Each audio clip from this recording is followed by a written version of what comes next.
कुटज नामक निबंध का सारांश अपने शब्दों में प्रस्तुत कीजिए।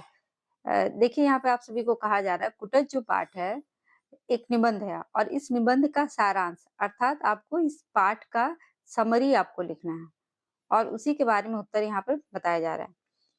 उत्तर, हिंदी निबंधकारों में आचार्य हजारी प्रसाद द्विवेदी का महत्वपूर्ण स्थान है। अगर आप हिंदी के निबंध को देखेंगे उसमें आचार्य हजारी प्रसाद द्विवेदी जो है इनका बहुत ही महत्वपूर्ण मतलब कि इम्पोर्टेंट स्थान है। प्रस्तुत निबंध कुटज उनके द्वारा लिखा गया एक ललित निबंध है। ये जो निबंध है किसके द्वारा लिखा गया है? हजारी प्रसाद द्विवेदी के द्वारा लिखा गया एक ललित निबंध है, जिसमें लेखक ने कुटज वृक्ष के बारे में महत्वपूर्ण जानकारी दिए हैं।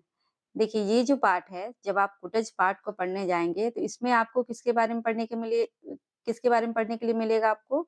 तो कुटज के बारे में। और कुटज के बारे में ही आपको इस पाठ में बहुत ही महत्वपूर्ण जानकारियां मिलती हैं।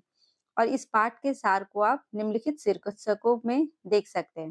देखिए इसमें पहला शीर्षक जो दिया गया है वो है कुटज का उत्पत्ति स्थान। उत्पत्ति स्थान। अब कुटज का जो उत्पत्ति स्थान के बारे में जानने से पहले आप जान लीजिए कि कुटज है क्या। कुटज जो है एक छोटा सा ठिगना सा पौधा है जो कि फूलों से लदा हुआ रहता है और ये जो पौधा है आपका पर्वतीय क्षेत्र में होता है। देखिए पर्वत को तोड़ने से उसमें क्या पानी मिलेगा? पानी नहीं मिलेगा। लेकिन यहाँ पर ये जो कुटज का पौधा है उस पर्वत वाले क्षेत्र में भी सिर्फ हरा भरा नहीं है, फूलों से लदा हुआ है। तो हम इस पाठ में इसी कुटज के बारे में पढ़ेंगे अलग अलग हेडिंग्स के माध्यम में, जिसमें कि पहला है आपका कुटज का उत्पत्ति स्थान। हिमालय पर्वत के नीचे शिवालिक पर्वत श्रृंखला दूर तक फैली हुई है। आपने हिमालय पर्वत का नाम सुना होगा, तो ये जो हिमालय पर्वत है वहीं पर है आपका शिवालिक पर्वत श्रृंखला। श्रृंखला मतलब कि जो पर्वत है उसका रेंजेस होता है। वो क्या होता है? हिमालय पर्वत सिर्फ खड़ा तो नहीं है ना, वो दूर तक फैला हुआ है। तो वही बताए उसकी रेंजेस जो है, श्रृंखलाएं जो है वो दूर तक फैली हुई है। यह पर्वत श्रृंखला एकदम नीरस, सूखी एवं पेड़ पौधों से रहित है। अब देखिए पेड़ पौधे आप लोगों को कहाँ देखने को मिलेगा? पेड़ पौधे आपको देखने को मिलेगा कहाँ पर? जहाँ पर नदी होगा। तो ऐसा नहीं कि हिमालय पर्वत के पास नहीं है, हिमालय पर्वत से तो गंगा नदी निकलती ही है, लेकिन यहाँ पर्वत की बात हो रही है कि जहाँ ये कुटज है वहाँ नदी जो है काफी दूरी पर है और वहां पर सूखा और नीरस सी जगह है। तो ये बताया जा रहा है कि यह पर्वत श्रृंखला जहाँ पर कुटज होता है, वहां की जो पर्वत श्रृंखला है, पर्वत श्रृंखला मतलब कि वहां का जो रेंजेस है वो कैसा है? सूखा है। क्योंकि देखिए आप जब पत्थर को तोड़ेंगे तो आपको तोड़ने से पानी मिलेगा क्या? नहीं मिलेगा। वो कैसा होगा? सूखा होगा। तो जहाँ सूखा होगा वहां क्या पेड़ पौधे होंगे? नहीं होंगे। तो यही कारण है कि जहाँ पर ये कुटज का पौधा उगता है, उत्पत्ति स्थान मतलब कि कहाँ ये उगता है? जहाँ पर ये उगता है कौन? कुटज। तो वहां पर पेड़ पौधे जो है वो नहीं होते हैं। नहीं होने का कारण क्या है? नहीं होने का कारण है कि वहां पर पानी का स्रोत है ही नहीं। गंगा नदी है लेकिन वो काफी दूरी पर है और जहाँ ये कुटज होता है वहां का जो वहां जो पर्वत श्रृंखला है वो क्या है? सूखी और नीरस है। नीरस मतलब कि रस है ही नहीं। जैसे होता है ना कि कोई भी जैसे यहाँ गन्ने के रस की बात नहीं हो रही है, यहाँ रस के कहने का अर्थ है कि जल का होना। जैसे यहाँ जो पर्वतीय क्षेत्र है यहाँ जल का मात्रा है ही नहीं, जिसकी वजह से पेड़ पौधा है ही नहीं। बस कहीं-कहीं अज्ञात कुलगोत्र वाले कुछ झाड़-झंखाड़ ही यहाँ दिखते हैं। देखिए यहाँ पर अज्ञात कुलगोत्र, जैसे मान लीजिए आपने किसी एक पौधे को देखा, तो आपको पता होगा उदाहरण के लिए अगर किसी आम के पौधे को देखा तो आपको पता है ना कि वो आम का पौधा है। लेकिन यहाँ बताया जा रहा है कि ये जो पर्वतीय क्षेत्र है जहाँ पर कुटज उगता है, वहाँ पर क्या है कि बहुत सारे झाड़ियाँ जो है वो उगी हुई हैं। जैसे आप भी अगर किसी पर्वतीय क्षेत्र में गए होंगे तो बहुत सारे झाड़ियों को देखे होंगे। क्या उनका नाम आपको पता रहता है? नहीं पता रहता है। तो कहने का मतलब कि वो उसका क्या नाम है, वो किस गोत्र का है, गोत्र का है आपको उसका नाम पता नहीं है। ठीक वैसे ही यहाँ कुटज भी जो है उसके नाम गोत्र कुटज के पास जो झाड़-झंखाड़ से झाड़ियाँ हुई हैं, उनका लेखक को गोत्र नाम कुछ भी पता नहीं है। जैसे आपको नहीं पता रहता है। किंतु यहीं पर कुटच ये शानदार ठिगने से वृक्ष भी दिखाई पड़ते हैं। जहाँ पर ये झंखाड़ से झाड़ियाँ दिखाई देती है, वहीं पर शानदार, शानदार क्यों कहा जा रहा है ठिगना-सा? क्योंकि जहाँ सारे जो झाड़ियाँ हैं वो सूख कर मुरझा गई हैं, क्योंकि पानी का तो नामो-निशान नहीं, क्योंकि पर्वत को तोड़ो तो पानी मिलेगा नहीं। तो यहाँ पर क्या है कि शानदार और ठिगने से कुटच को इसलिए कहा जा रहा है क्योंकि कुटच जो है ये जो पत्थर है, पत्थर को भी चीरता हुआ नदी के पता नहीं सॉरी अ, जो पर्वत है उसको भी चीरता हुआ पता नहीं किस कोने से अपने लिए जल खींच लाता है और खींचकर ये हरा-भरा ही नहीं रहता, फूलों से लदा रहता है। और ये कैसा है ठिगना-सा है, यानी कि छोटा-सा है।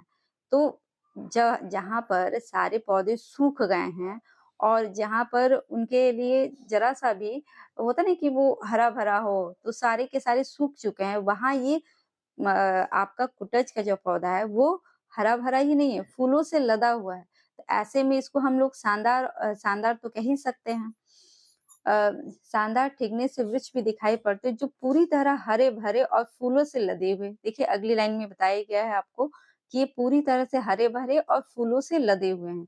इनकी जड़ें पाषाण को भेदती हुई, पाषाण मतलब पर्वत को, भेदती हुई मतलब कि पर्वत को भी होता है ना कि उसकी जड़ें जो है पर्वत को छेदती हुई पूरा अंदर तक जाती है, पाताल लोक तक अंदर तक जाती है और पता नहीं किस कोने से अपने लिए जल लाती है। क्योंकि आपको पता है कि पेड़-पौधे जो है वो जल से ही अपने लिए खाना बनाते हैं और खाना जब बनाते हैं तभी ना वो हरे-भरे रहते हैं। तो वही यहाँ पे कहा जाए पाषाण को छेदते हुए अपने लिए क्या लाता है? जल लाता है और जिसकी वजह से ये हरा-भरा ही नहीं, फूलों से लदा रहता है। और काफ़ी गहराई तक जाकर अपने लिए जल खींच लाती है। द्विवेदी जी को इन वृक्षों का नाम याद नहीं आ रहा।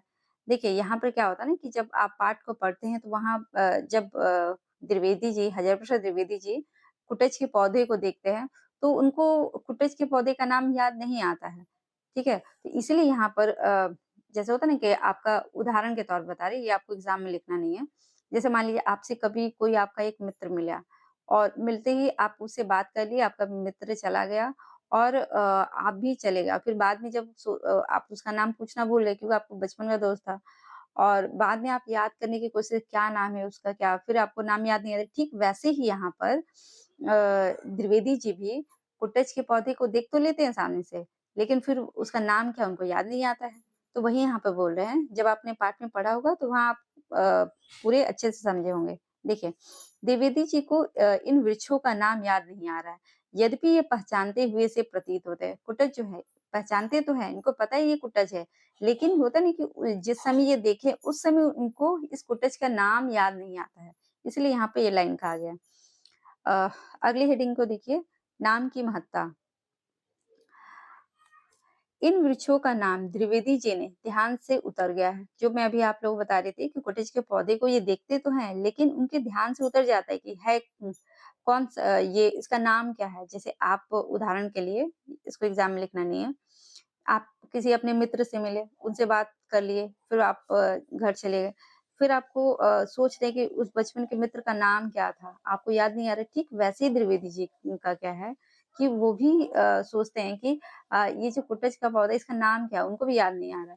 इन वृक्षों का नाम द्विवेदी जी के ध्यान से उतर गया है। नाम के लिए उनका मन छटपटा रहा है। जैसे होता है ना कि आप अपने मित्र से जब मिल लिए हैं और मिलने के बाद उसका नाम तो पूछना भूल गए, तो आपको लगता है ना कि हाँ, अगर नाम याद आ जाता, कोशिश कर रहे हैं, ठीक वैसे यहाँ पर ये भी कोशिश कर रहे हैं नाम याद करने की, लेकिन उनका मन छटपटा रहा है, क्योंकि बिना नाम के पहचान अधूरी है। क्योंकि कुटच का नाम जो है, यहाँ पे उनको याद नहीं आ रहा और होता है ना कि थोड़ा अधूरा-सा लगता है कि अगर नाम पता चल जाए, तो अधूरापन पूरा हो जाता है। जैसे आप अपने मित्र से मिले, बात तो कर ली, वो अपने घर चला गया, फिर आप जब सोच रहे हैं, आपको उसका नाम याद नहीं आया, लेकिन जब आपको नाम याद आ जाता है, तब आपको लगता है कि हाँ, पूरा हो गया। लेकिन यहाँ पर कुटच को जो हज़ार प्रसाद द्विवेदी जी को नाम याद नहीं आ रहा है। रूप सामने है, पर नाम गुम गया है। देखिए त्रिवेदी जी के सामने रूप है, रूप कहने को देखिए कुटच का पौधा है उनके सामने, लेकिन उनको नाम याद नहीं आ रहा, ये है कौन-सा पौधा? इसलिए इन्हें पहचानने में कठिनाई हो रही है, इसलिए वो पहचान नहीं पा रहे कि ये कौन-सा पौधा है। जानते तो हैं, लेकिन पहचान नहीं पा रहे। यहीं पर मन में प्रश्न उठता है कि नाम बड़ा है या रूप? यही उनको उनके मन में ये विचार आता है कि जो नाम बड़ा होता है या रूप बड़ा होता है? क्योंकि रूप के तौर पे कुटच का पौधा उनके सामने है, लेकिन नाम उनको याद नहीं आ रहा है। लेखक सोचता है क्यों ना मैं इसे कोई नया नाम दे दूँ। अब देखिए कुटच का पौधा उनके सामने है। अब कुटच जो उसका नाम है, उसको तो लेखक को याद नहीं आ रहा है, हज़ार प्रसाद द्विवेदी को, तो वो सोचते हैं कि नाम नहीं याद आ रहा है तो क्या करें? कोई और नाम दे देते हैं खुद से। लेखक सोचता है क्यों ना मैं इसे कोई और नाम दे दूँ, पर मन नहीं मानता। लेकिन देखिए लेखक सोचते हैं कि कोई और नाम दे दूँ, लेकिन वो इनका मन नहीं मानता क्योंकि जो नाम है वही नाम देना सही होता है। मन तो उस नाम के लिए छटपटा रहा है जो समाज ने इसे दिया है। अब कुटज को जो नाम पूरे समाज में तो ये पौधा जो है वो किस नाम से विख्यात है? कुटज नाम से। तो लेखक का मन भी लेखक अर्थात निबंधकार का मन भी उस नाम के लिए चपटा रहा है जो समाज ने दिया है। नाम को सामाजिक स्वीकृति मिली होती है इसलिए वह व्यक्ति या वस्तु की पहचान बन जाता है। अब जैसे आप उदाहरण के लिए बता रही हूँ, ये एग्ज़ाम में लिखना नहीं है। जैसे आप लोग जब 10 का एग्ज़ाम नहीं दिए थे, तो उस समय आपके नाम को कोई सामाजिक स्वीकृति नहीं मिला था, लेकिन जैसे ही आप लोगों का 10 का एग्ज़ाम हो गया, तो होने के बाद आप लोगों को एक होता है ना 10 का रिज़ल्ट सर्टिफ़िकेट मिला, तो आपके नाम को के ऊपर क्या है मुहर लग गया है ना कि हाँ जैसे एग्ज़ाम्पल के राम हो या श्याम हो, ये जो है ये व्यक्ति है। तो कहने का अर्थ ये है कि उस समय आपके नाम के ऊपर मुहर लग जाता है कि हाँ, आप ही राम हैं, आप ही श्याम हैं, ठीक है? ये उदाहरण के लिए था, एग्ज़ाम में लिखना नहीं है, ठीक है? तो यहाँ पे बताया जा रहा है वह व्यक्ति या वस्तु की पहचान बन जाए। जैसे आपका नाम अब आप क्लास 12 में आ चुके हैं, तो आपका नाम जो है वो क्या बन गया? आपका पहचान और इसे किसने दिया है? समाज ने, समाज के द्वारा स्वीकृत किया है। जैसे कुटच को भी समाज ने ही नाम दिया है और जो समाज का दिया हुआ नाम है वही नाम हज़ारी प्रसाद द्विवेदी जी को याद नहीं आ रहा है। नाम नाम समाज द्वारा प्रमाणित है, पर समाज की मुहर लगी है, क्योंकि ये जो नाम है इसके ऊपर किसका मुहर लगा हुआ? समाज का। रूप व्यक्ति सत्य है। जैसे कुटच का पौधा जो है वो सामने है, लेकिन ये तो व्यक्ति के तौर पे ये सत्य है, लेकिन द्विवेदी जी को वो नाम चाहिए जिस नाम को समाज ने स्वीकृति दी है। लेखक का मन इस वृक्ष के उस नाम के लिए व्याकुल है जो समाज ने इसे दिया है। लेखक का जो मन है कौन से नाम के लिए व्याकुल है? उस नाम के लिए जो इसे किसने दिया है? समाज ने दिया है। देखिए अगला हेडिंग है साहित्य में कुटच। साहित्य में अचानक द्विवेदी जी को याद आया कि यह तो कुटच है जिसका उल्लेख कालिदास ने अपने मेघदूत में किया है।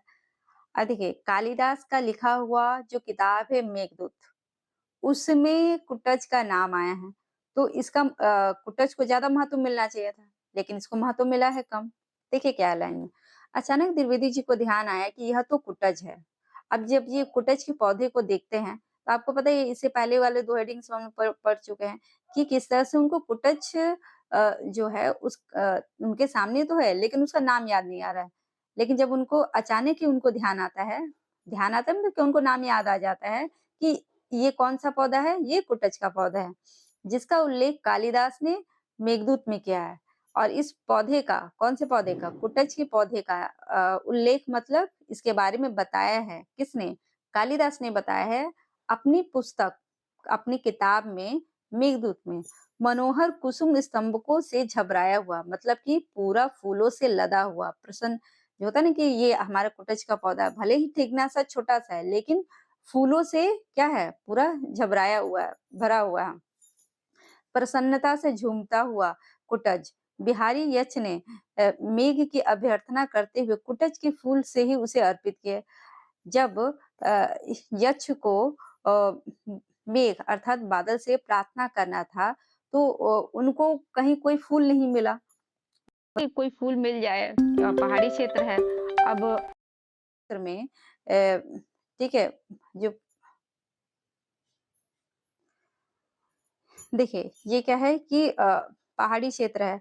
अब ऐसे पहाड़ी क्षेत्र में जहाँ जितने भी जो आपकी झाड़ियाँ थी सब सूख गई हैं।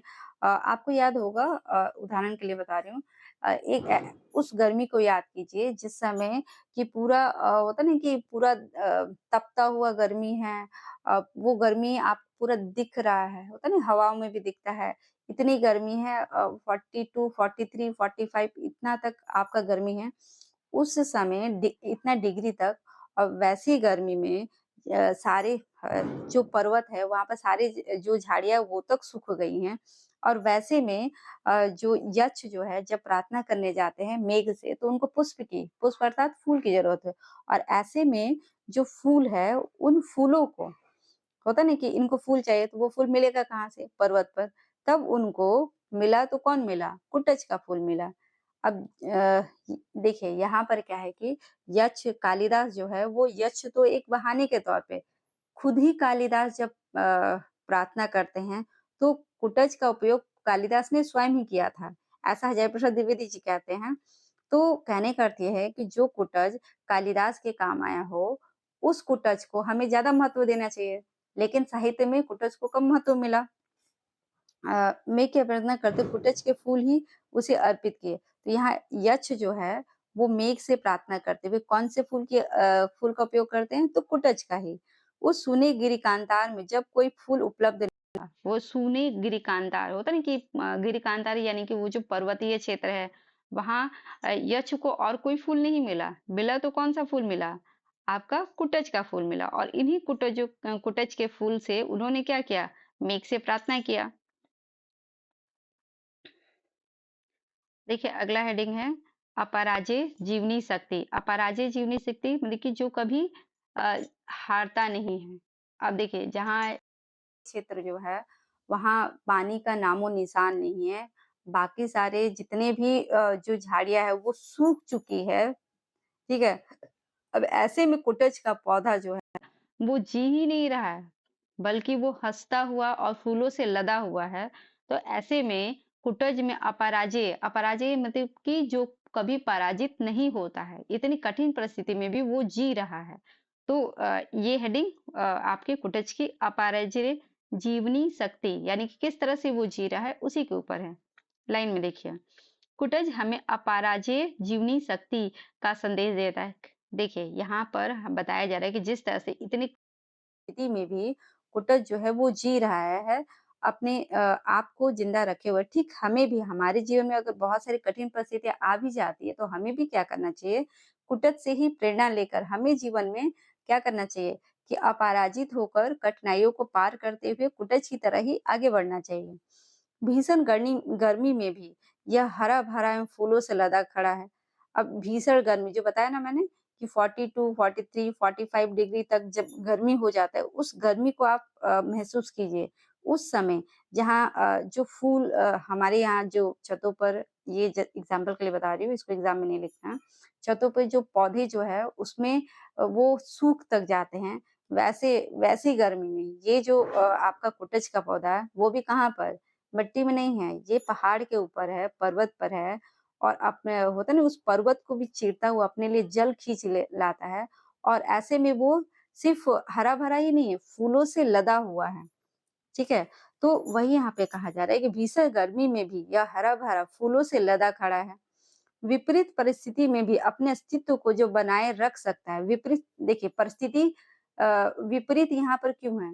परिस्थिति होना क्या चाहिए कि किसी पौधे को पानी की आवश्यकता होती है, तभी वो हरा-भरा और फूलों से लदा रह सकता है। लेकिन यहाँ पर परिस्थिति क्या है? विपरीत है, अपोज़िट है।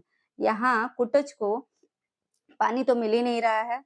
मिल नहीं रहा है मतलब कि जैसे सामान्य तौर से सारे पौधों को मिलता है, वैसे इसे नहीं मिल रहा है। इसे बहुत ही कठिन परिश्रम करना पड़ रहा है, तब जाके कहीं पाताल के किसी कोने से वो जल खींच के ला रहा है, तब ये जाकर उतनी कठिन परिस्थिति के बाद तब कैसा है ये, फूलों से लदा हुआ है और हरा-भरा है। अ, कुटज का यही उपदेश है झंझा तूफान को रगड़ कर, पाषाण को भेद कर अपने लिए भोजन पानी की व्यवस्था कर ही लेता है। अब चाहे कितने भी तूफान आए पासाड़ हो, सबको भेदता हुआ क्या करता है अपने लिए भोजन और पानी की व्यवस्था करके तब जाके ये इतनी कठिन परिस्थिति में भी जीवित रहता है। ठीक वैसे ही हमें भी अपनी कठिन परिस्थिति में क्या रहना चाहिए? जीवित रहना चाहिए और कभी भी अपनी कठिनाइयों से हारना नहीं चाहिए। देखिए अंत में क्या बताया जा रहा है कि कुटज अपने मन पर सवारी करता है। कुटज जो है वो खुद के मन के अनुसार करता है। वो किसी के यहाँ जाता नहीं है। वो देखिए उसको अगर जल की आवश्यकता है तो वो किसी की सहायता लेने नहीं जाता है। वो खुद से मेहनत करता है, उस पहाड़ को चीरता हुआ अपने लिए जल खींच लाता है और वो जीवित रहता है। इसलिए वो सुखी है क्योंकि दुखी वही है जिसका मन परवश है। बहुत सारे ऐसे लोग होते हैं ना जो जिनका मन जो है किसी और की वश में रहता है। उदाहरण के लिए बता रही हूँ, ये जस्ट आपको एग्ज़ाम में लिखना नहीं है।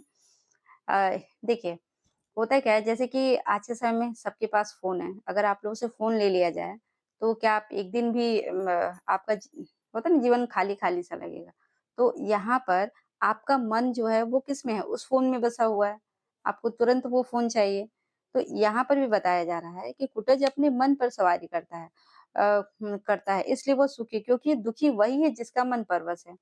लेकिन अगर आपका मन अगर उस फ़ोन में लगा हुआ रहता है, तो आपका पढ़ाई में मन लग ही नहीं सकता है। कुटज निश्चय ही धन्य है और साधुवाद का पात्र है। वह मानव को बहुत कुछ सिखा रहा है। होता है ना कि ये एक साधु की तरह अपने जीवन में इसको किसी से लेना-देना नहीं है। खुद ही जी रहा है, कितनी भी कठिन परिस्थिति आ जा रही है, उसको परिस्थिति को पार करते हुए भी ये जिंदा ही नहीं है, बल्कि फूलों से लदा हुआ है, हरा-भरा भी है। वह मानव को बहुत कुछ सिखा रहा है, हमें उसे अदम्य जीवनी शक्ति और मन को वशीभूत करने का उपदेश लेना चाहिए, तभी हम कुटच की भांति मस्त उल्लासित रहकर जीवन यापन कर सकेंगे। देखिए, हमें यहाँ पर ये कहा जा रहा है कि हमें